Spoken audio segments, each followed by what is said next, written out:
கர்த்தருடைய பரிசுத்த நாமத்திற்கு மகிமை உண்டாவதாக. இந்த கிறிஸ்மஸ் என்று சொல்லப்படுகிற உலகம் முழுவதும் கொண்டாடப்படுகிற இந்த பண்டிகை இந்த காலகட்டத்தில் நான் சில பதிவுகளை போட்டிருக்கிறேன். அதை நீங்கள் முழுவதுமாக பார்த்தீர்கள் என்று சொன்னால் என்னுடைய மனநிலை வேதத்தின் அடிப்படையில் எப்படி இருக்கிறது என்பதை நீங்கள் அறிந்து கொள்ளலாம். ஆகவே அந்த அடிப்படையில் இந்த நாளிலும் ஒரு பதிவை நான் உங்களுக்கு சொல்ல மிகவும் ஆசை கொள்கிறேன்.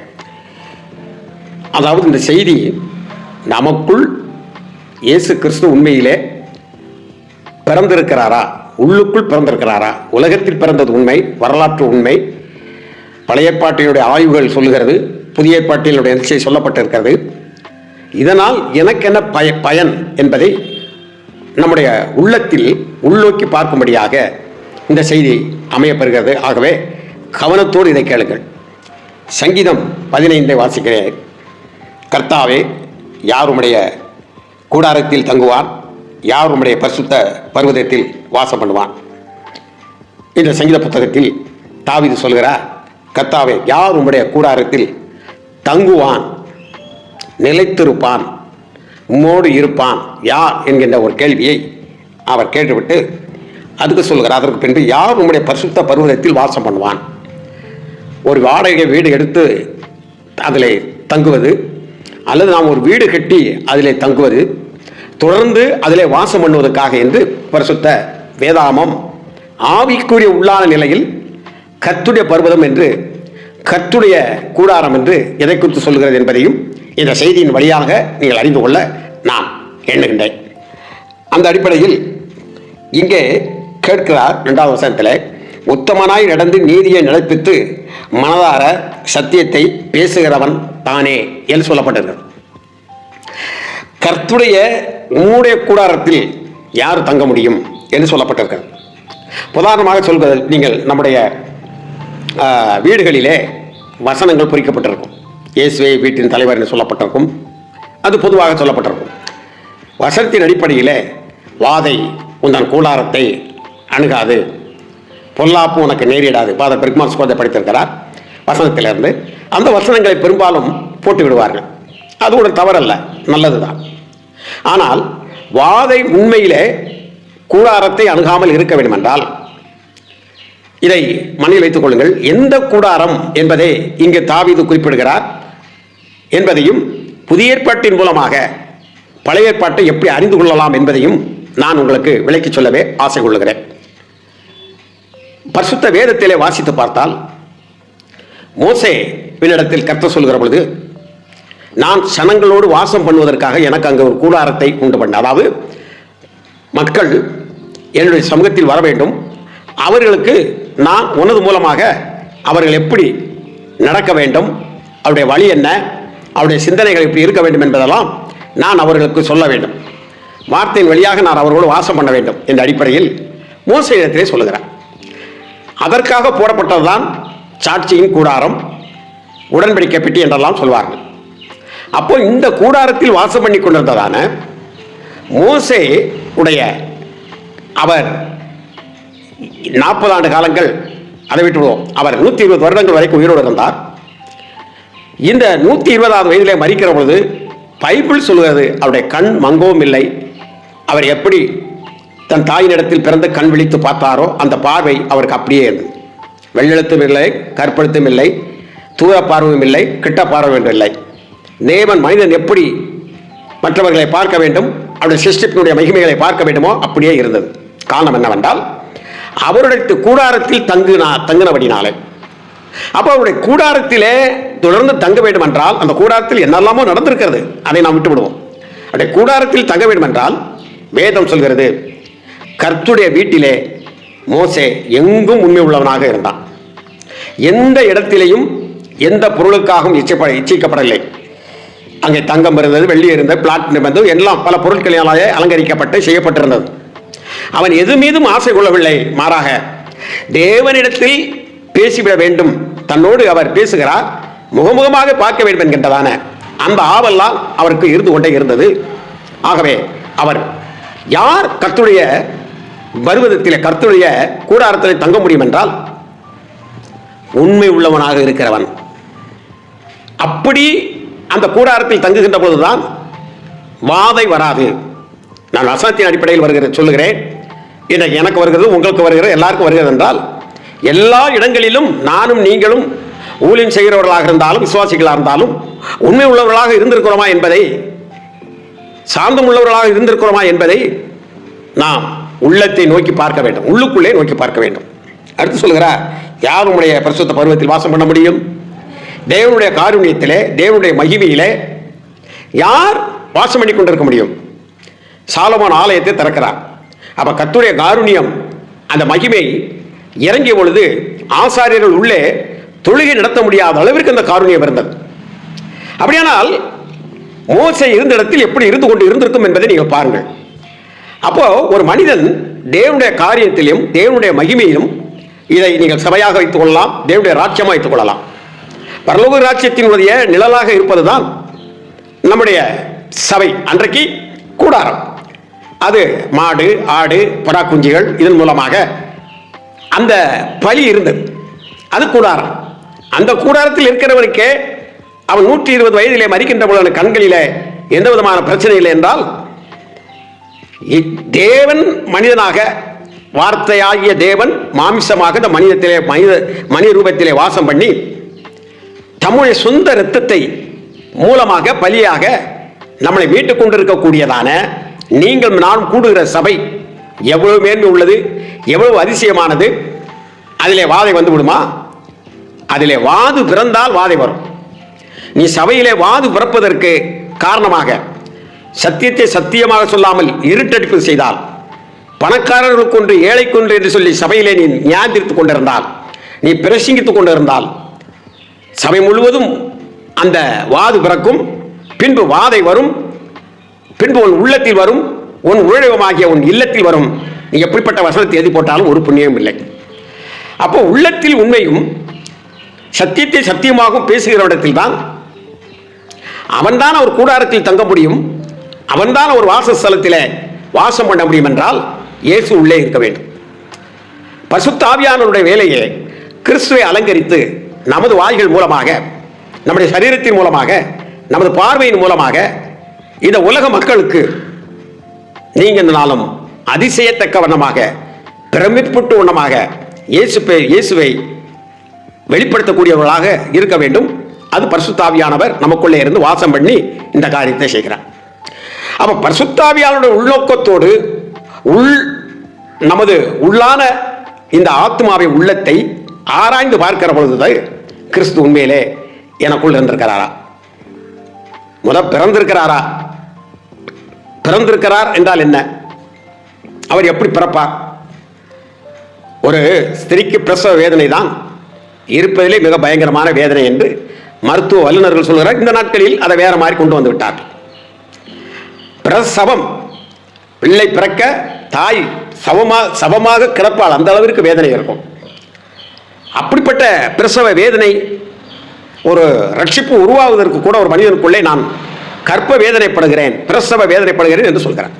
சரியா? அப்ப கிறிஸ்துவுக்குள் நாம் பிறக்கிறோம் என்றால், கிறிஸ்துவை நமக்குள் அவர் பிறக்கிறார் என்றால், இந்த பாவ பழக்க வழக்கங்கள் நாம் ஒரு காலத்தில் செய்தவைகள், தெரிந்தோ தெரியாமலோ, அறிந்தோ அறியாமலோ, இப்படி பலவிதமான காரியங்கள் நம்முடைய வாழ்க்கையிலே பாவ தோஷங்கள், அது மணலத்தனையாக நம்முடைய முடியை விட மிக அதிகமாக இருக்கிறது எண்ணிக்கையிலே என்பதை நாம் ஆராய்ச்சி செய்கிற பொழுது, பூமி எல்லை எங்கும் உள்ளவர்களே என்னை நோக்கி பாருங்கள், அப்பொழுது பிழைப்பீர்கள். ஆகவே இந்த அடிப்படையில் நாம் தேவனை நோக்கி பார்க்கிற பொழுது, அந்த பரிசுத்தரை நோக்கி பார்க்கிற பொழுது, ஆவியானவர் நமக்குள் இருக்கக்கூடிய பாவங்களை சுட்டி காட்டுவார். பரிசுத்தாவியானவரை நாம் பெற்றுக்கொள்கிறதனுடைய நோக்கமே, நமக்கு தந்திருப்பதின் நோக்கமே, இந்த உலகத்தில் எந்த வழியில் சென்றால் இயேசு நமக்குள் வருவார், எந்த வழியில் நாம் இயேசுவை மகிமைப்படுத்த வேண்டும், இல்லை என்றால் நமக்கு எப்படிப்பட்ட நியாய தீர்ப்பு என்பதெல்லாம் குறித்து நமக்கு விளக்கக்கூடியவராக இருக்கிறார் என்று யோவான் தன்னுடைய நிருபத்திலே சொல்லுகிறார். அப்போ இந்த அடிப்படையிலே பார்க்கிற பொழுது, அதாவது ஆண்டவரும் இரட்சகருமாய் இருக்கிற கர்த்தர் யோவான் மூலமாக அவர் தன்னுடைய கடைசி நாட்களில் இந்த ஊழியத்தில் சுவிசேஷத்திலே அதை வெளிப்படுத்துகிறார். யோவான் மூலமாக தேற்றரவாளன் வருகிற பொழுது எப்படிப்பட்டதாக இருக்கிறது. சரி, இதே மனதில் வைத்துக் கொள்ளுங்கள். அப்போ இந்த இடத்தில் எப்படிப்பட்ட ஒரு நமக்குள்ள அந்த மனஸ்தாபம், அந்த வேதனையான அனுபவம், பாவத்திற்காக மனஸ்தாபப்பட்டு நொறுங்குண்ட இதயமாக, நொறுங்குண்ட ஆத்மாவாக அது செயல்பட்டு ஆண்டவரை நோக்கி பார்க்கிற பொழுது, அவரை நோக்கி பார்த்த பொழுது வருகிறது அல்லவா, அப்பொழுது கிறிஸ்து நமக்குள் பிறக்கிறார். அதுதான் ரட்சிப்பினுடைய ஆழமான அனுபவம். ஒருவேளை அதை நான் இப்படி உங்களுக்கு விளக்கம் சொல்லிவிடுகிறேன். ஒரு மனிதன் ஒரு துறவி இடத்திலே கடவுளை பார்க்க வேண்டும் என்று சொல்லுகிறான். பல நாள் கேட்டான், காட்டுகிறேன் தான். ஒரு நாள் அந்த வாலிபனை கூட்டிக் கொண்டு ஒரு குளத்திலே அங்கே குனி என்று சொல்லி அவனை அப்படியே முக்கி சில நிமிடங்கள் வைத்திருக்கிறான். அவன் மூச்சு திணறி பரிதவிக்கிறான், எப்படியாவது மேலே வர வேண்டும் என்று. அப்பொழுது அதை விடுகிறார். அவன் அப்பாண்டு மேலே வருகிறான். என்ன இப்படி செய்திருந்தார்? இப்போது நீ தண்ணிக்குள் கடந்து எவ்வளவு வேதனைப்பட்டு வெளியேற வேண்டும் என்று நினைத்தாயோ அதுபோல கடவுளை பார்க்க வேண்டும் என்ற ஆவல் இப்படி வர வேண்டும். உனக்கு ஏதோ பார்ப்பது போல் இருக்கக்கூடாது. இதுபோலதான் ஏதோ நான் செய்த பாவங்கள் தெரிந்தும் அறிந்தும் அறியாமலும் செய்த பாவங்களை எனக்கு மன்னித்தள்ளும் என்று சொல்லிக்கொண்டு இந்த பாவ பிரமாணங்களை, பொதுவான பாவ பிரமாணங்கள் அறிக்கையிட்டு செல்வரும் அல்ல. அப்படியெல்லாம் இயேசு உள்ளே வந்து பிறக்க மாட்டார். நம்முடைய ஆவிலே நறுங்குண்ட இருதயத்தோடு நம்முடைய பாவம் எப்படி அந்த தண்ணீருக்குள் மூழ்கப்பட்டவன் மூச்சு எப்படி மேலே வர வேண்டும் என்று அங்கலாய்த்ததோ அதுபோல தன்னுடைய பாவத்திற்காக முதலாவது அவன் அங்கலாய்க்க வேண்டும். அப்பொழுதுதான் கிறிஸ்து அவனுக்குள் பிறக்கிறார். ஏனென்றால் அவர் வாசல் கதவை, இதே வாசல் கதவை தட்டிக்கொண்டே இருக்கிறார். திறப்பதற்கு இந்த பாவங்கள், நம்முடைய பிடிவாதங்கள் இப்படிப்பட்டவர்கள் தடை செய்து கொண்டிருக்கின்றன. ஆகவே இது உங்களுக்கு தெரிந்திருக்கும், அவர் பிறந்திருக்கிறார் என்பது உங்களுக்கு தெரிந்திருக்கும். இதே தெரியாம நீ ஊரெல்லாம் சுத்தி வந்து, உலகமெல்லாம் சுத்தி வந்து, என்னதான் நீ பாட்டு படிச்சு, என்னதான் பிபிஎஸ் விரட்டி, என்னதான் பண்ணினாலும் கிறிஸ்து உனக்கு பிறந்த அந்த ஞான அறிவு உனக்குள் இருக்க வேண்டும். அதுதான் உண்மையான கிறிஸ்து. அதை உள்நோக்கி பாரு அப்படிங்கிற. வெளியில நீங்க இப்ப நாசரத்து, இடையங்குடி, பாளையங்கோட்டை, அப்படி மதுரை, கோயம்புத்தூர் அப்படிலாம் போய் பிரமாண்டமா இருக்கும். தாத்தாக்கள் வேஷம் போட்டு அப்படி பல பேர் பல பொருத்தனைகள் பண்ணுவதும் பல நன்மைகள் செய்வதும் எதை வேணாலும் செஞ்சுக்கிட்டு இருக்கலாம். ஆனால் எதை செய்தாலும் நீ முதலாவது உள்நோக்கி பார். உலகத்தில் நல்லவங்க எல்லா இனங்களிலும், எல்லா இடங்களிலும், மலம் என்கின்ற போர்வையிலும், மார்க்கம் என்கிற போர்வையிலும் உலாவிக் கொண்டு இருக்கிறார்கள், செய்வர்களாக இருக்கிறார்கள். ஆகவே அதை இந்த இடத்தில் இந்த நன்மையினால் அவர் வருவதல்ல. அப்ப பாவத்திற்காக நான் சொன்னது போல மனம் கசந்து பெருமூச்சு விடுகிற போது தேவாவியானவர் மூலமாக அந்த ரட்சிப்பு நமக்குள்ளே கிடைக்கிறது. கிறிஸ்து உள்ளே பிறக்கிறார். எப்படி ஆவியினால் அவர் உற்பத்தி ஆனாரோ, ஆவியினால் எப்படி பிறப்பிக்கப்பட்டாரோ அதுபோல இதற்கு அந்த பிரசவ வேதனை இருக்கிறது அல்லவா, அதுபோல நாம் சில இடங்களில் விட்டுக் கொடுக்க வேண்டும். தாழ்மையாக இருக்க வேண்டிய இடத்தில் தாழ்மையாக இருக்க வேண்டும். அறிக்கை செய்கின்ற பாவங்களை அறிக்கை செய்ய வேண்டும். அப்பொழுதுதான் கிறிஸ்து நமக்குள் பிறந்திருக்கிறார் என்பதை இங்கே அதுதான் உத்தமமாய் அவன்தான் வாழ முடியும். அவன்தான் சத்தியத்தை சத்தியமாய் அவனால் பேச முடியும். சரியா? அதற்கு பின்பு பாருங்கள், அவன் நம்முடைய நாவினால் புறங்கூறிக்கொண்டு ஒரு மனிதன் அவன் செய்த தவறிலே அவன் கஷ்டப்பட்டு கொண்டு இருக்கிற போது அந்த தவறை அவன் கஷ்டப்படுகிறதை வைத்து நாம் கழி கூறுவதல்ல, மாறாக அவன் தவறிலிருந்து விடுதலை பெறுவதற்காக நாம் பிரசவ வேதனைப்படக்கூடியவர்களாக காணப்பட வேண்டும். அது மாத்திரமல்ல, இந்த உலகத்தினுடைய அந்த வழிபாட்டிகளிலும் உலகத்தினுடைய ஆசாபாசங்களிலும் கள்ளத்தனங்களிலும் சிக்குண்டு இருக்கிறவர்கள் கூட அவருக்கு 2 முறை 3 முறை புத்திமதிகள் சொல்ல வேண்டும். அவர்களுக்காக செபிக்க வேண்டும் கடைசி வரைக்கும். அவர்களோடு ஒரு சுகமான உறவு வைத்துக் கொள்வதை தவறல்ல. ஆனால் அவர்களுடைய அந்த அஞ்ஞான பழக்க வழக்கங்களுக்கு நாம் ஐக்கியமாகிவிடக்கூடாது. அதான் ஆகாதவன் பார்வைக்கு தீர்ப்பானவனாக இருக்கிறான். சரியா? அப்போ அடுத்து அவன் கர்த்தருடைய பிள்ளைகளை அவன் கணம் பண்ணுகிறவனாக இருக்கிறான்.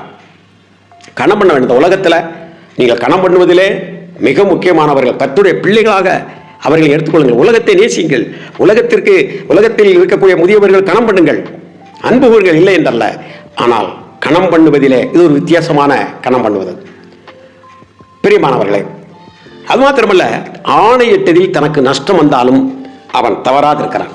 இது இன்னைக்கு நிறைய பேர் செய்ய முடியல. 4ஆம் வசனத்தில் பாருங்க, இந்த வருஷத்தில் ஐயா உங்களுக்கு நான் இதை தந்துடுறேன் அப்படின்னு ஒரு நில புலனையோ ஒரு காணிக்கை சம்மந்தப்பட்டதோ, இந்த பொருத்தனை இதுகள்லாம் நமக்கு ஆகாது. அதெல்லாம் பழைய ஏற்பாடாக போச்சு. இப்போ மனசில் எது நல்லதுன்னு தெரியுதோ அதை செஞ்சிரு. உடனே அன்றே நல்லது என்று தெரிவதை நன்றே என்று செய்துவிடு. நாளைக்கு செய்வேன் என்று நினைத்து பணத்தை உன் பையிலே சுருட்டி வைத்துக் கொண்டு போவாய் என்றால் உன்னை நிச்சயமாக ஏதாவது ஒரு சுருட்டு வழியில் உன்னை சுருட்டி சூறாளி காற்றை போல உன்னை சுருட்டி போய் விடுவான். காணிக்கை போட வந்து விட்டார். காணிக்கையை நீங்கள் வைத்துட்டு அப்புறம் ஒப்பரை வாங்கிட்டு வா அப்படிங்கிறார். ஒப்பரை நீ காணிக்கை கொண்டு வீட்டினா அவனோட சேர்ந்து டீ குடிச்சிட்டு நீ வாட்டுக்கு எழுந்திருப்ப. நீயும் கோயிலுக்கு வராமல் அவனும் சர்ச்சைக்கு வராமல் போயிடுவேன். இப்போ நல்லா நீ கவனமாக கேளுங்கள். ஆணையிட்ட தனக்கு நஷ்டம் வந்தாலும் தவறாக இருக்கிறான். நான் கொடுக்கன்னு தான் நினச்சேன். இந்த கிறிஸ்மஸ்க்கு உங்களுக்கு இந்த ஆலயம் கட்டுறதுக்கு, இந்த ஏழை எளியவர்களுக்கு செய்கிறதுக்கு, அவர்களுக்கு இவர்களுக்கு இந்த தடவை உங்கள்கிட்ட ஒரு 10,000 20,000 கொடுக்கணும்னு நினச்சது வாஸ்தவம் தான். ஆனால் பாருங்கள், அந்த இடம் வைக்கலை, இந்த இடம் வைக்கலை, வியாபாரம் சரியில்லை, தொழில் சரியில்லை, எனக்கு சுகம் இல்லாமல் போயிடுச்சு, தலைவலி வந்துருச்சுது, காய்ச்சல் வந்துருச்சுது, வயிற்று வலி வந்துருச்சுது. நான் சொல்லலை, பைபிள் சொல்லுது, உனக்கு நஷ்டமே வந்தாலும் நீ தாரன்னு சொன்னால் வாக்குறுதியில் உண்மை உள்ளவனாயிரு, ஒழுக்கமுள்ளவனாயிரு, அதை கொடு. அது உன்னுடையதல்ல. நீ கர்த்தருக்கு கொடுக்க வேண்டும் என்று நினைத்து விட்டால், ஒரு நண்பனுக்கு ஒரு உதவி செய்ய வேண்டும் என்று நினைத்து விட்டால், அந்த உதவியை நீ செய்யாமல் இருந்தால் பாவம். நீ சொல்லிவிட்டாய். மனதில் நினைத்தாலே அது அடுத்தவருக்கு போய் சேர வேண்டியவர்களுக்கு சொந்தம். அனனியா சப்பிரால் அவர்களிடத்தில் ஒன்றும் கண்டிப்பாக கேட்கவில்லை. அதை விற்கிறதுக்கு முன்னாலும் வித்த புறம் கூட அவருடைய காசு தான். ஆனால் பொய் சொன்னார்கள் அல்லவா? தனக்கு நஷ்டம் இவ்வளோ ரூபா கொடுத்துட்டோம்னா என்ன செய்யறது? இவ்வளோ ரூபா கொடுத்துட்டோம்னா 10 சட்டை எடுக்கலாம், 10 வேஷ்டி எடுக்கலாம், வீட்டுக்கு அதை வாங்கி போடலாம், இதை வாங்கி போடலாம், 2 கிலோ கறி வாங்கி சாப்பிடலாம், 3 கிலோ கறி வாங்கி சாப்பிடலாம். அப்படி நினைச்சிட்டேன் அப்படின்னா பிசாசுடைய கூடைக்குள்ள போட்டு கவிச்சிடுவானி. மியா கியா மியான்ட்டு உட்காந்துட்டு அதிலே தான் கிடக்கணும். ஆண்டவர் பேசலை பாருங்க. நான் கூட கொடுக்கணும்னு நினைச்சேன். ஆண்டவர் பேசலை. என்னமோ இவங்களுக்கு முன்னால் ஃபோன் வச்சு மொக்கப்போன் வச்சு காதில் ஹலோ யார் பேசுறது, நான் ஆண்டவர் பேசுகிறேன் அப்படின்னு சொல்கிற மாதிரி நினச்சிக்கிறேன். பைபிள் சொல்லுது, நன்மை செய்ததில் சோர்ந்து போகாதிருங்கள், கிறிஸ்து இயேசுவுக்குள் நீங்கள் நன்மை செய்வதற்கென்று சிசிக்கப்பட்டிருக்கிறீர்கள். அப்போ ஆணையிட்டதில் இது பழைய ஏற்பாடு. புதிய ஏற்பாடு அப்படி கூட இல்லை. நீ ஆணையெல்லாம் இட வேண்டாம், நல்லது தெரிஞ்சால் செய்யி, உன் கையில் இருந்தால் செஞ்சிரு. அப்புறம் பாருங்கள், 5வது வசனத்தை நான் வாசிக்கும் போது கொலையெல்லாம் நடக்கும். உங்களுக்கு கொத்து பரோட்டா போட்டது மாதிரி இருக்கும், அடுத்தவன் சாப்பிட்டு போன மாதிரி இருக்கும். கொத்து பரோட்டா போடுறேன், கடக்கடான்னு போவேன். அந்த சட்டியும் அவனுக்கும் தான் அந்த வேதனை தெரியும். ஆனால் வாங்கினவன் அழகாக சாப்பிட்டு போயிடுறான். அது மாதிரி இருக்குது. தன் பணத்தை வட்டிக்கு கூடாமல், ஏங்க இது உண்மையான சம்பாத்தியம். அவளை முற்பிதாக்கள் சம்பாத்தியம் பண்ணது. உன்ட்ட நல்ல பண வசதி இருக்குது. அப்போ ஒரு ஆள் கேட்குறார், எனக்கு ஒரு சின்ன உதவி பண்ணுங்க அந்த இருக்கு அப்படிங்கிறார். அப்போ நீ உடனே அந்த மனிதனுக்கு கொடுக்கணும். கொடுத்து ஏப்பா அவர் கைமாத்தெல்லாம் வச்சுக்கோ, எனக்கு இப்படிப்பட்ட தேவை வறுமை கொடுத்துருப்பா அப்படின்னு ஒரு உறுதிமொழி இது பண்ணிக்கலாம். அதை விட்டு போட்டு நான் உனக்கு 2 லட்ச ரூபா தரேன், 5 லட்ச ரூபா தரேன், நீ அதுக்கு 5%, 10%, மீட்டர் வட்டி, அந்த வட்டி அப்படின்னு வட்டி வாங்குறவாரு. அந்த மாதிரி பாவம், கடுமையான பாவம். யூதர்கள் நீங்கள் 1800 வருஷம் நாடு இல்லாமலும் அதற்கு முன்பதாகவும் சிறைப்பட்டு சீரழிந்து சின்னாபின்னம் ஆனது காரணமே இந்த வட்டி தான். நீ வட்டிக்கு வாங்கக்கூடாது, வட்டி கொடுக்கக்கூடாதுன்னு சொல்லியிருக்கு பைபிள். இன்னைக்கு நிறைய அற்புத அடையாளங்கள் செய்யக்கூடிய ஊழியர்கள் வட்டிக்கு வாங்குறாங்க. சர்ச்சை அடமானம் வச்சு வட்டிக்கு வாங்குறாங்க. சர்ச்சுக்கு எத்தனை ஒரு விசுவாசி வராங்க? 100 விசுவாசி. இந்தியாவே ஏற்கனவே ஒவ்வொருத்த மேலும் ஒவ்வொரு கடன் கோடிகளில் வாங்கி வச்சிருக்கு. இவன் வேற வட்டிக்கு வாங்கி வச்சிருக்கான். நல்லா தெரிந்து கொள்ளுங்கள், வட்டி வாங்கவும் கூடாது, வட்டி கொடுக்கவும் கூடாது. உன் பணத்தை வட்டிக்க கூடாமல் அப்படின்னு பைபிள் சொல்லுது இல்லையா? இப்போ நீங்க பாருங்களேன், இந்த வட்டிக்கு நீ கொடுத்தீங்கன்னா என்ன அர்த்தம்? கிறிஸ்து உனக்குள்ள பிறக்கலை. நீ வெளி உலகத்தை தான் கிறிஸ்துன்னு போய் பார்த்துக்கிட்டு இருக்கியே தவிர, அப்படியே முடின்னு இப்படியே திருன்னு முடிச்சுட்டு கிறிஸ்துமஸ் மாதிரி பாக்கிய தவிர உனக்குள்ளான முகத்தை கிறிஸ்து பிறந்திருக்கக்கூடிய அந்த சாந்த முகத்தோட காந்த கண்களோடு உள்ள பார்க்க முடியல. அப்படியே முழிக்கிற, அப்பா வான வழிக்க விடுறாங்க, எப்படி கட்டியிருக்காங்க, எப்படி பொம்மைகளை வச்சிருக்காங்க, அதைத்தான் உனக்கு சொல்ல முடியும். கிறிஸ்து பிறக்கலை அப்படின்னா உன் விமானம் மேலே போவார். நல்லா நீ தெரிஞ்சுக்கோ. கிறிஸ்தே அடிப்படையில் பிறந்திருந்தா நீ உத்தமனாக இருப்ப. உத்தமனாக இருந்தால் நீ எப்படி தன் பணத்தை வட்டி கொடுக்க முடியும்? அவன் தேவனோட சஞ்சரிக்க முடியும். புரியுதா உங்களுக்கு நான் சொல்றது? புரியுதா புரியலையா? தேசம் மண்டை ஆட்டுங்க. ஆமாம் புரியுது, ஆனால் நான் கீழ்ப்படிய மாட்டேன், அப்படின்னாது ஐயோ என்னத்தை சொல்ல. நல்லா நீ யோசித்து பாருங்க. உன்கிட்ட கேட்கவனுக்கு மனம் கோணாமல் கொடு, ஐயா கொடுத்துறியா. ஆனால் அதை வட்டிக்கு வாங்காத. சில பேர் பார்த்தீங்கன்னா தவறான வழியில் ஏகப்பட்ட பணத்தை சம்பாரித்து வச்சுட்டு வீடு நிலங்கள்லாம் அது இதுன்னு வாங்கி தர வாடகை, அந்த வாடகை, மேல் வாடகை, கீழ் வாடகை வாங்கி பணத்தை அப்படியே உருட்டி திரட்டி என்ன செய்வாங்க அப்படின்னா, அது மட்டும் இல்லை, சில தவறுகள் இருக்கிறார்கள். 2 விசாக்கு வட்டிக்கு வாங்கி ஒரு 2 கோடி ரூபா வாங்கி 5 விசா வட்டி கொடுப்பாங்க.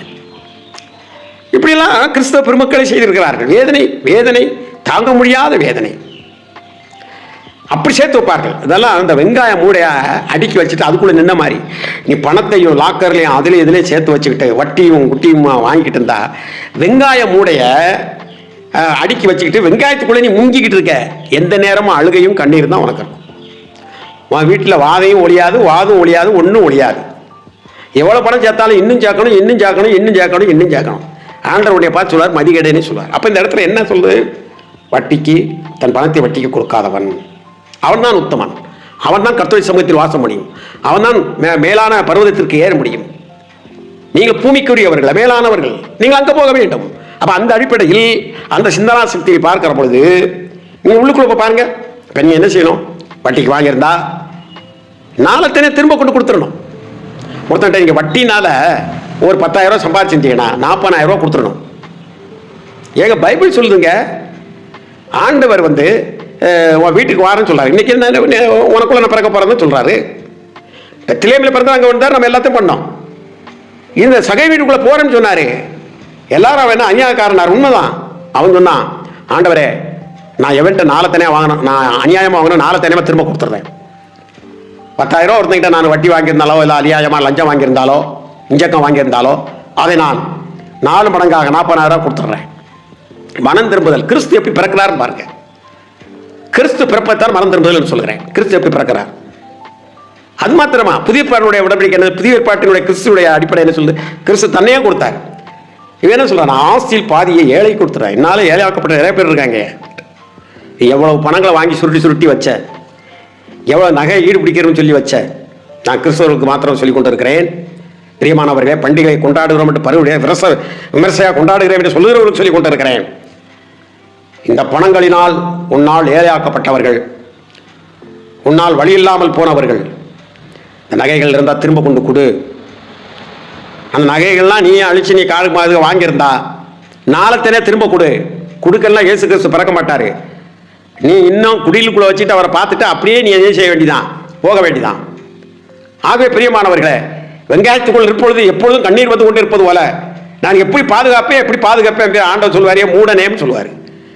இப்படிலாம் நீ தூக்கிக்கிட்டு இப்படியெல்லாம் ஆடிக்கிட்டு தெரியே, அதை செய்கிறேன், அந்த நன்மை செய்கிறேன், இந்த நன்மை செய்கிறேன்னு சொல்றியே, நான் உனக்குள்ள இன்னும் பிறக்காம என்னை இப்படி பண்ணிக்கிட்டு இருக்கியே அப்படின்னு சொல்லுவார். என் பேரை சொல்லியா நீ கெடுக்கிற என்று சொல்லுவார் ஆண்டவர். ஆகவே நீ எவனிடத்திலாவது அநியாயமாக வாங்கியிருந்தால், திருடி இருந்தால், வேதனை படுத்தியிருந்தால், சகைப்பல எல்லாவற்றையும் அறிக்கை செய்து கிறிஸ்து உனக்குள் எப்பொழுதும் இருக்கத்தக்கதாக உன் உள்ளத்திலே, உன் இல்லத்திலே, உன்னுடைய செய்கையிலே, உன்னுடைய பேச்சிலே, உன்னுடைய பார்வையிலே அனைத்திலும் நீ உத்தமனாய் இருக்கத்தக்கதாக இருக்க வேண்டும் என்றால் அவர் உனக்குள் பிறந்திருக்கிறாரா என்பதை உள்நோக்கி பார்த்ததுக என்று சொல்லி இந்த பிறப்பினால் என்ற உலகத்தில் கொண்டாடி கொண்டிருக்கக்கூடிய உங்களுக்கு, இந்த சாபனம் போல இதில் படு விமர்சையாக இருந்து கொண்டிருக்கக்கூடிய அனைவருக்கும், நாம் அனைவருக்கும் இந்த செய்தி வரையை சொல்லி முடிக்கிறேன். கர்த்தர் நம்மளை என்றென்றும் ஆசீர்வதிப்பாராக. உள்நோக்கி பாருங்கள், உங்களை உள்நோக்கி பாருங்கள், உள்வாங்கிக் கொள்ளுங்கள் சத்தியத்தை. கர்த்தர் நல்லவர், நல்லவர்.